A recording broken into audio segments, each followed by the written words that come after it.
સદભાવના hospital કરસાળ ભાઈ આજે આવવું પડ્યું મારે.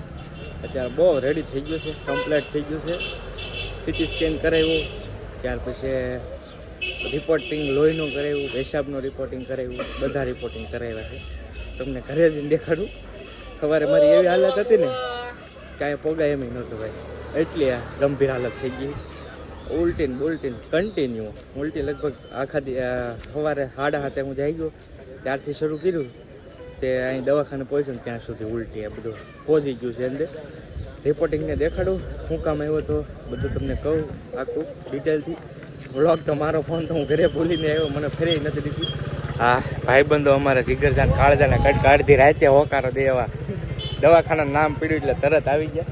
જો આ કાલે લઈને આવ્યો તો હું, આ ભાઈને લઈને આવ્યો અને આ ભાઈ અહીંયા ઊંચા કોરડા અહીં નીચા કોરડા રહી તો સ્પેશિયલ આવી ગયા. તો ચાલો હવે તમને ઘરે જઈને બધું ડિટેલથી કહું.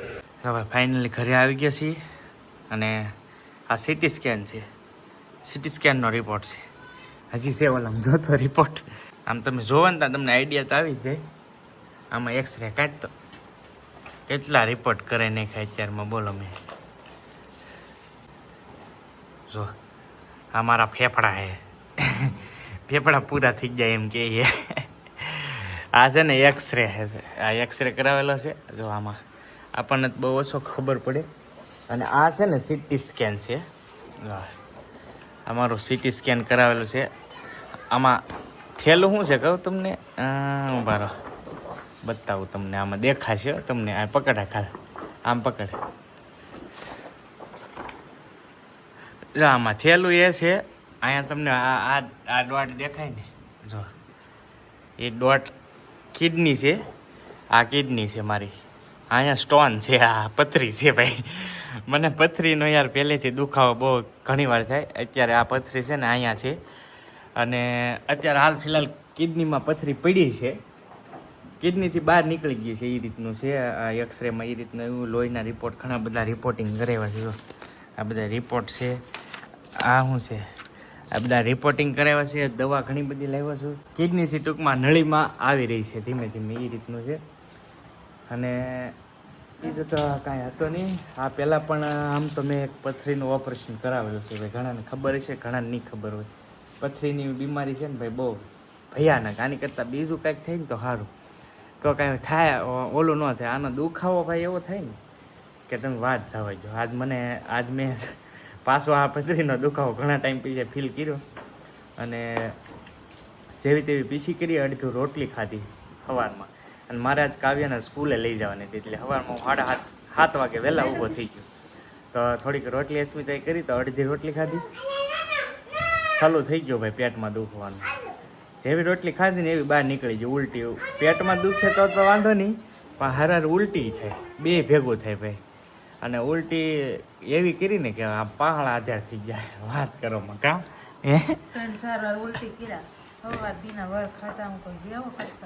પછી કરસાળ જવું પડ્યું. નકર તો હજી મેં કીધું ટીકડીથી કાંઈ ફેર પીડ્યો નહીં. મેં કીધું મને એમ તો ટીકડીથી ફેર પડી જાય પણ પીડ્યો નહીં. તો ન છૂટકે કરસાળ જવું પડ્યું પછી. અને બધા રિપોર્ટિંગ કરાવી નાખ્યા છે.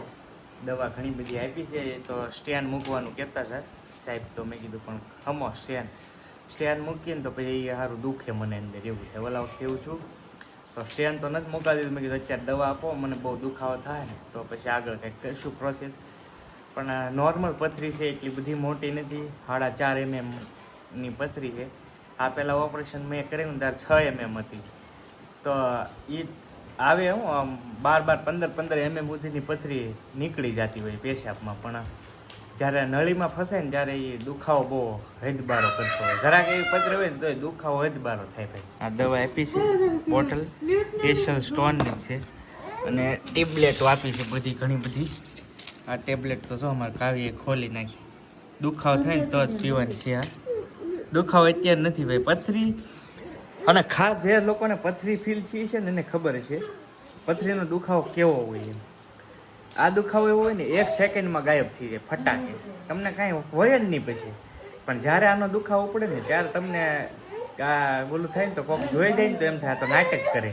આવો દુખાવો ભાઈ પથરીનો થાય. એટલે દુખે ને ત્યારે હદબાર. અત્યારે જો મને હા રાહત છે, કાંઈ છે જ નહીં આમ કહો ને તો. પણ એ હવળે ને જ્યારે હલ્લે ને ત્યારે દુખે ને ભૂકાત કાઢી નાખે. એવું છે. તાર પીવાની છે દવા? હે તાર પીવી દવા પીવી? હાલો તને પાઈ દઉં. તારે નથી પીવી બટા. આ જો પછી આ રીતની સ્ટીકરીઓ બધી અલગ અલગ આપેલી છે. પાવર જો ભૂકા કાઢી નાખ્યો 500 પાવરની છે. ચાલો તો હવે છે ને એક જીમાં બપોરની છે. તો હવે ટીકડી પીને થોડુંક જમી લઈશ પહેલાં. ટીકડી પીને પછી હોઈ જાય. હવે ખીચડી કરેલી છે અસ્મિતાએ. ખાવાની ભાઈ બધી વસ્તુની શોખ છે. તો ખીચડી કરી નાખી છે. તો ખીચડી શાક છે. તો થોડુંક જમી લઉં. થોડુંક જમી કેમ કે આ બધું વોમિંગ કરીને છે ને બીક લાગે. આ પાછું ખાઈને પાછું બહાર છે લોસા થાય એમ. તો જમીન દવા પીવાની છે. ટીકડી પીવીને મારો ઘા થાય ભાઈ મગજનો. ના છૂટકે પીવી પડશે ભાઈ એવું છે. એક જ ટીકડી છે અત્યારે. જમીન વાંધો નહીં. હવે પેટમાં દુખતું તો નથી એટલે દુખાવાની નથી પીવાની.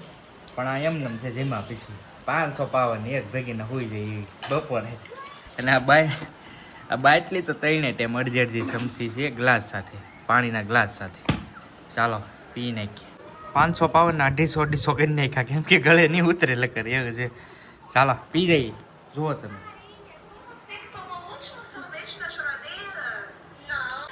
ટીકડી કોઈ જ ન ભાવે ભાવે. આમાં જો 5 ઢાંકણા પાણી નાખી પાછો પી જાવ. મેં હજી કોઈને કીધું નથી. પપ્પાને બહાર શેરડીમાં છે તો એને ફોન નથી કર્યો. મોટા ભાઈ ઓર્ડરમાં ગયેલા હતા ફોટા પાડવા માટે. એ બોટાદ ઓર્ડરમાં છે તો એને કોઈ નથી કીધું. ભાભીને નથી કીધું હિરખું. અસ્મિતાને એમને બેને ખબર હતી. કાલીભાઈને ફોન કરી દીધો એ આવી ગયા. ધપલાને કાલીએ ફોન કરી દીધો કે આવી જા તું કરશા. તો કાલીએ ધપલાને બોલે લીધો ત્યાં એવું હતું. એટલે હવે જો કમ્પ્લીટ થઈ ગયું છે. પણ આ દુખાવા થાય ને તો ઠામુકો બહુ બધો થઈ જાય. ચાલો હવે બધું કાંઈ છે નહીં. હવે ઘડીક સૂઈ જાઉં. હવે છે ને હું સૂઈ ગયો તો 4:30 જાગ્યો પછી કાંઈ કટ મારી નહીં. દુકાને ગયો તો બધું મસ્ત છે એકદમ. કાંઈ ઘટતું નથી. હવે વાળુનો ટાઈમ થઈ ગયો છે. ઝીણું દુખે છે ખાલી ઝીણું. બાકી તો બધું કમ્પ્લીટ છે. તો જો રોટલા ખાવાનું જ ભાઈ બધું. દાળ દહીં લીધું છે આજ મેં. દૂધ નથી ખાવું ભાઈ. દૂધ નહીં ખાવું. આ બેન અમારે દવા પાય છે મને જો આજ. હા હે આ 2 ટીકડીઓ છે અત્યારે. એક કેપ્સ્યુલ છે અને એક નાની એવી છે. હા બેન કે હાલો પપ્પા પી લીધો દવા. અને આ તો ભાઈ 3 ટાઈમનું છે. હા મજ જેવી છે. ગળી છે. મજા આવે ગળી છે દવા. હું કહેતી છું મજ છે. આ બેન મને કે પપ્પા તમે હારા થઈ જાઓ તો પછી અમારે ઓલું કરવાનું હોય. સતરું લેવાનું હોય એવું છે. સતરું લેવાનું હોય કે તમે પપ્પા દવા પી જાઓ ને તો સતરું પછી કોણ લાવશે? જો અહીંયા બસ ને. નહીં બસ હાલ છે રહેવા. દવા પીધી ને હવે કાવું ને બદામ પીડા જ નહીં. લાવ મોઢું સારું કરી. હા તમે મને કમેન્ટમાં કહેજો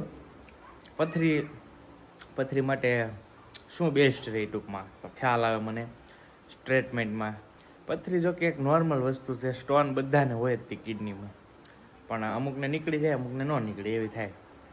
મારે હાવ નાની એવી છે માઇનોલી પથરી ન કહેવાય આમ તો. એવા સ્ટોન તો બધા નીકળી જતા હોય. પણ જ્યારે મુવમેન્ટ કરે ને ત્યારે જ વધારે પેઇન થાય. બાકી કંઈ હોય નહીં. બાકી ક્ષાર તો ટોટલી ને હોય જ તે એ રીતનું છે. તો ડૉક્ટરે મને અત્યારે છે ને પાણી પીવાનું કીધું છે, શરબત પીવાનું કીધું છે, લીંબુ પચે તો, સંતરા છે. ટૂંકમાં પાણીથી લિક્વિડથી વધારે ઓલું રહેશે. દૂધ છે. તો એ રીતની ટ્રીટમેન્ટ શરૂ છે. પછી બીજોરું મેં આજ ગોઈતું પણ ક્યાંય મળ્યું નહીં. પણ બહુ ખાટું આવે. 2-3 જણાએ એવું રિવ્યૂ આપ્યું કે બહુ ખાટું આવે ભાઈ. જ્યારે નહીં તો તાવ આવી જાય. તો મેં કીધું ચાલો બીજોરું હમણાં જોઈએ છીએ મળે ઠીક છે. એટલે કાંઈ નહીં. પણ કાંઈ નહીં તમે કમેન્ટમાં કહેજો ચાલો શું બેસ્ટ રહે પથરી માટે. બેસ્ટ ઇલાજ બરાબર. શું કરાવો હે? કોને હાટું પલાળા? પપ્પા હાટું પલાળા છે. બીજું છે તારે એ નહીં હતી ભાઈ. તો અહીંયા બદામ પલાળે છે બેન. પાણી એને હાથે પલાળી દીધે. હા અને હરોઈને એવું રૂટિંગ હોય એવું છે. આ વિડીયો બીજા દિવસે પાછો શરૂ કર્યો છે. અધૂરો રહી ગયેલો હતો. અને બીજા દિવસે આ વિડીયોમાં ખુશીના સમાચાર. કિડની સ્ટોન છે ને ભાઈ પથરી બહાર આવી ગઈ છે. જો દેખાય તમને જરા કેવી છે માઇનોલી. બરાબર ફોકસ જ નહીં થઈ શકે. જો એટલી પથરી હતી છે ને, એટલી જ છે. પણ આ ભાઈ આનો જે પીડા થતી એને ખબર હોય. આમ જો કેવી છે, અણીવાળી હોય હો ભાઈ, ભોગા કાઢી નાખે. તો ફાઇનલી સ્ટોન બહાર આવી ગયો છે. રિઝલ્ટ સરસ તાત્કાલિક મળી ગયું છે. બહુ નાની હતી, મેં તમને કીધું ને 4.5 mm જેવી છે. આ 4.5 mm છે. મેં જ્યારે ઓપરેશન કર્યું ને ત્યારે 6 mm જ હતી ખાલી. પણ તોય એ અમુક વખત ફસાઈ જાય તો નીકળે નહીં ઘડીકમાં. એટલે સવારનું મને 100% નક્કી હતું આ નીકળશે ખરી પથરી. બપોરે પછી પાછો 11 વાગે દુખાવો, પાછો 11:30 આજુબાજુ દુખાવો મટી ગયો. તો અમે કીધું હવે કદાચ નહીં નીકળે. મેં રાહ જોઈ તો અત્યારે કેટલા વાગ્યા ખબર? 12:30 જેવું છું, 12:30 1 જેવું છું છે, ત્યાં નીકળી ગઈ સ્ટોન. જો તો ભાઈ ફાઇનલી તમારા બધાના આશીર્વાદથી તો જો પથરી નીકળી ગઈ છે. પથરી જ કર્યો આ વિડીયો ભાઈ, એમાં કાંઈ ઘટે નહીં. અને ખાસ તો છે ને, હું બહુ વેઇટ ન કરું. દુખાવો બહુ થાય ને તો ઓલા વખતે મેં ડાયરેક્ટ ઓપરેશન કરાવી નાખ્યું હતું, કેમ કે દુખાવો બહુ થઈ ગયો હતો. આ વખતે મેં વેઇટ કર્યો. મારા વાઈફે કીધું કે તમે ઓપરેશન નહીં કરાવતા ડાયરેક્ટ, એટલે પછી મેં કીધું ખમી જઈએ, વેઇટ કરીએ, નીકળી જાય એમ. એક દિવસ વેઇટ કર્યો ને તો હાથે નીકળી ગઈ પથરી. બોલો, સપોર્ટ સારો હોય ને, સપોર્ટ તો આમને દુઃખ મટી જાય. એમ નથી કહેતા, થોડોક આશ્વાસન જોવે માણસને, એવું છે. એટલે હું ગયા વખતે ઓપરેશન કરાવી નાખ્યું તો આ વખતે ન કરાવ્યું તો નીકળી ગયા આમને. હવે આવું લાઈફ પાર્ટનર છે ને મુશ્કેલથી મળે છે, એટલે હિંમત આપે ને એ મેન વસ્તુ છે. તો આને હે ને આંચી રાખવું જોઈએ. થોડા ઘણા માઇનોલી ઝઘડા બધાને થતા હોય ભાઈ, જિંદગી છે, થોડું ઘણું હાલતું હોય, હાલતા બાંધવાનું થઈ જતું હોય, એવું નથી. પણ જ્યારે મુસીબત સમયે જે સાથ આપે ને એ ખાસો સારથી કહેવાય, એમ કહેવાય ને, તો એવું છે. હું તો બહુ લકી છું કે ભાઈ આવું મળ્યું છે મને, એમ છે. તો ચાલો હવે બીજું જાજુ નથી કેવું. જય માતાજી, રામ રામ, આવજો મહાદેવ.